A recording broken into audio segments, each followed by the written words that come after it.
अस्सलाम वालेकुम जी। आज की वीडियो में जो मोबाइल है वो है वीवो का Y9। इसका फ्रंट कैम में जो है वो डस्ट जा चुकी है। तो आज की इस वीडियो में मैं आपको मुकम्मल तरीक़ाकार बताऊंगा कि आप किस तरीके से इसकी फ्रंट कैम की डस्ट जो है वो रिमूव कर सकते हैं।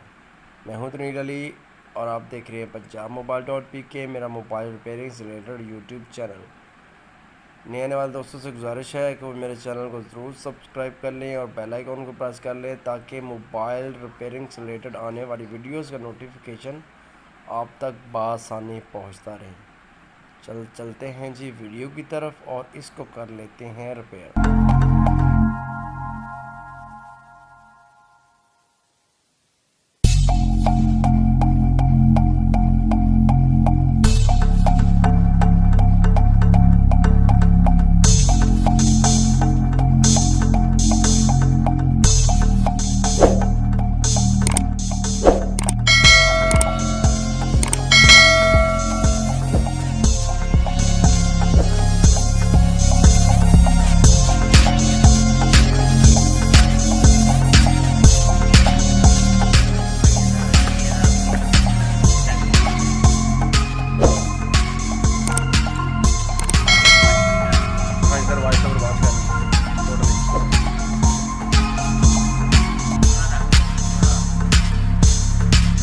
क्या है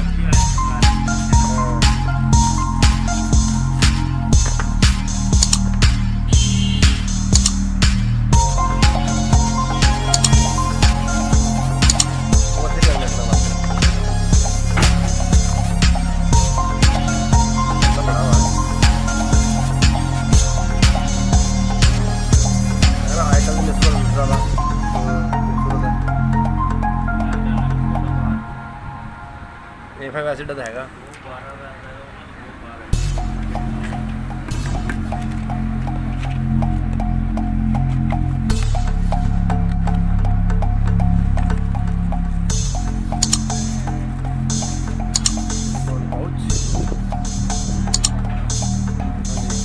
लोहे वाला पाउच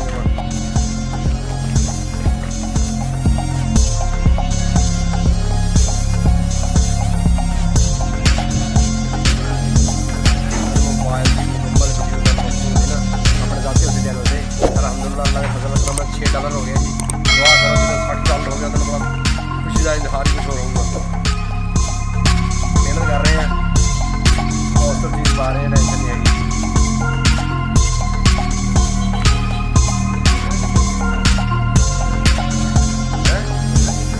पैसा मिलता है